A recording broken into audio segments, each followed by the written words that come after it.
अच्छा, उससे आगे बहुत इंटरेस्टिंग जो स्टोरी थी वो क्या है कि हम अपने एक और दोस्त के पास गए और उससे मेरा एक दोस्त है, उसने अपने मखसूस अंदाज में ना उसको उसके घर पे जाके आवाज़ लगाई, फेजी उठाने। तो और वो भी ऐसा इंसान था कि उसने वही बचपन वाला कमीनापन किया और जो है ना उसने कहा कि नहीं मैं नहीं बच रहा।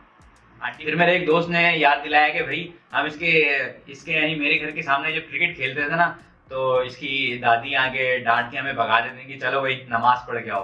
तो हमने फिर जो है ना वो असर की नमाज पढ़नी पड़ती थी। इसके अलावा फिर एक और दोस्त ने याद दिलाया कि मैं तो जब भी इसके घर जाता था ना तो मुझे इसके घर से यही मिलता था। इसकी दादी आती थी गेट पे और ये कहती थी कि भाई सुता पे है। तो उसका भी बैकग्राउंड था कि वो दादी क्यों कहती थी सुता पे। उसकी वजह ये थी कि हमारा जो स्कूल था वो कोई इस किस्म की टेंशन से आज़ाद था, तो हमने भरपूर करके जो है ना अपने बचपन को जिया। तो नेक्स्ट है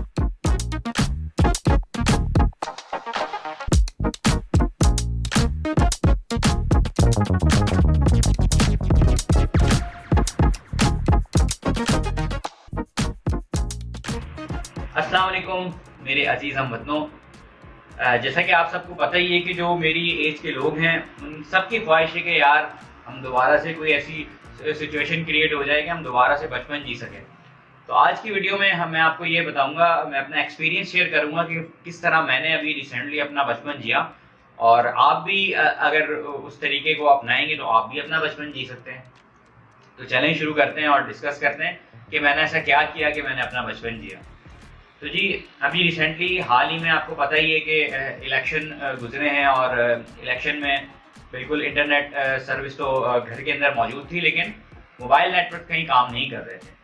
तो हुआ यूं कि मेरा एक फ्रेंड है जो कि पुराने मोहल्ले से कहीं और शिफ्ट हो गया और वो वोट कास्ट करने के लिए अपने पुराने मोहल्ले आया था। और हुआ यूं कि ज़ाहिर है कि मोबाइल नेटवर्क ना होने की वजह से वो बाहर था तो वो कांटेक्ट नहीं कर सका मुझसे। तो उसने बस यूं ही हिट एंड ट्रायल मेथड को अपनाते हुए उसने असर के टाइम मेरे घर पे आके नॉक किया और इत्तेफाक से मैं उसको मिल गया, क्योंकि ज़ाहिर एक आइडिया था कि इलेक्शन डेज है तो कहाँ जाना है किसी ने। तो मैं घर पे मिल गया और फिर हम जब हमारी मुलाकात हुई और फिर हमने तय किया कि यार चलो करीबी हमारे एक और दोस्त है तो उसके पास चलते हैं।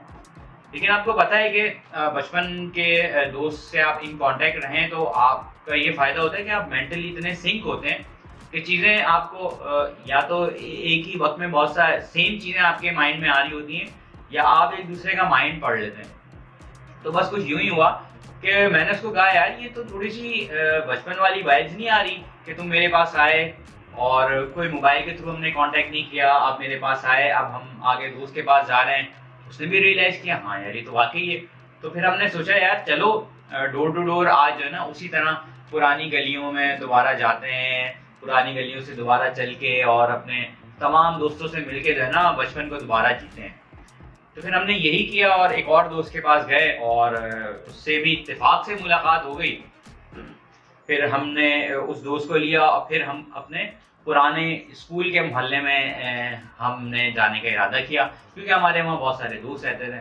जब हम पुरानी गलियों से जाना शुरू हुए तो हमें बहुत सारे पुराने लोग भी मिले जिनसे पहले काफ़ी अर्सा हो गया कोई मुलाकात नहीं हुई, क्योंकि उस तरफ जाना भी नहीं होता और अगर कभी जाना भी होता वो बाइक या गाड़ी में जाना होता है कि बंदा इतनी तेज़ी से निकल जाता है कि वो कुछ पता ही नहीं लगता। और इलेक्शन डेज थे तो हर कोई अपने मोहल्ले में ही अवेलेबल भी था। तो कुछ लोग ऐसे मिले कि जिन्होंने हमें याद दिलाया कि यार आप इतने छोटे से थे और हमारे पास आया करते थे, ये होता था, ये इस तरह होता था। कुछ जो है वो हम लोगों ने उनको याद दिलाया कि जी हम इस तरह आया करते थे, आप जो है वो हम आप किससे मुलाकात हुआ करती थी।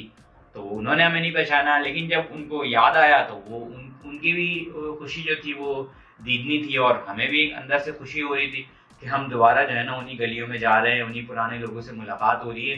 तो और फिर हम एक आगे शॉप पे पहुंचे तो मेरे दोस्त ने अपना इंट्रोडक्शन कराया उन अंकल से, तो अंकल नहीं पहचाने।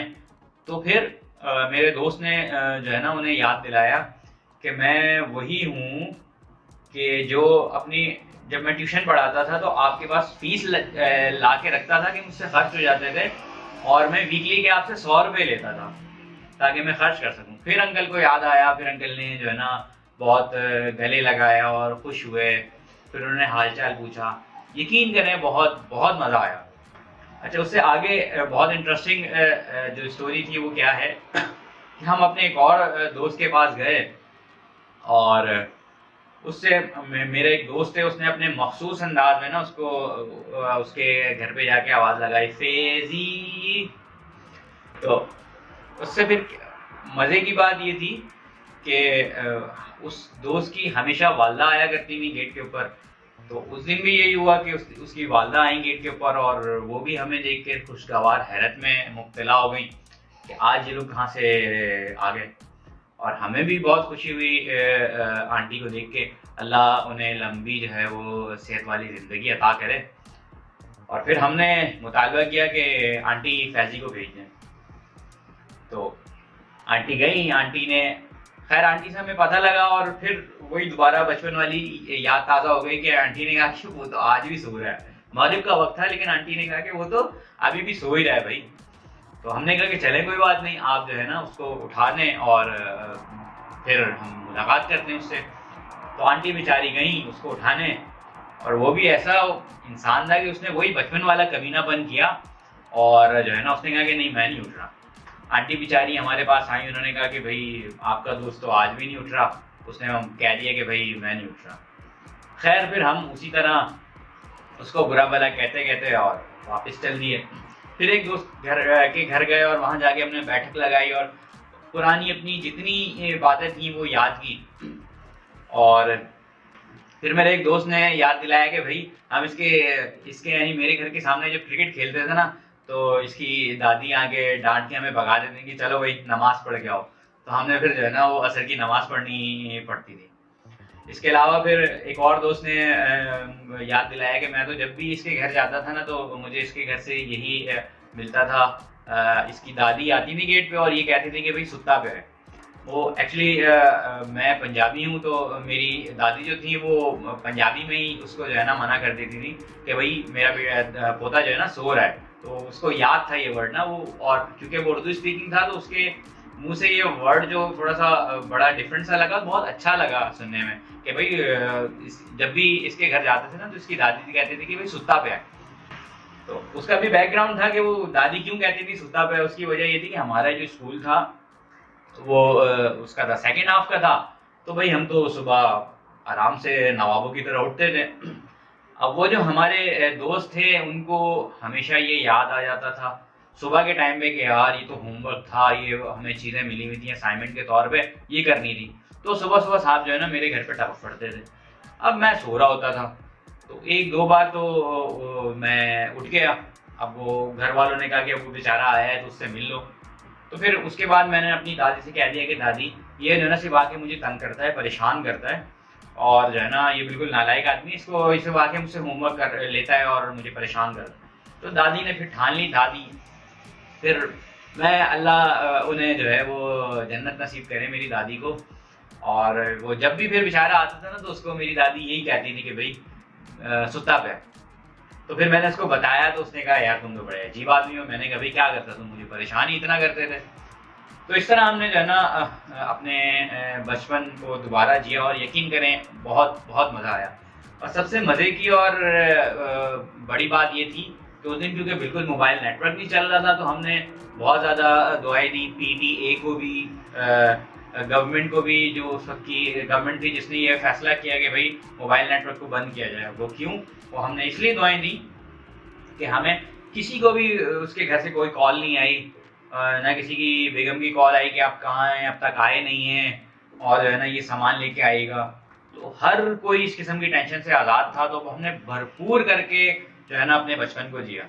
तो नेक्स्ट टाइम अगर आपको भी ऐसा मौका मिले, मोबाइल नेटवर्क बंद हो, तो आप ज़रूर जो है ना अपने बचपन को जीने का मौका हाथ से नहीं जाने दीजिएगा। यकीन कीजिए आपको बहुत मज़ा आएगा।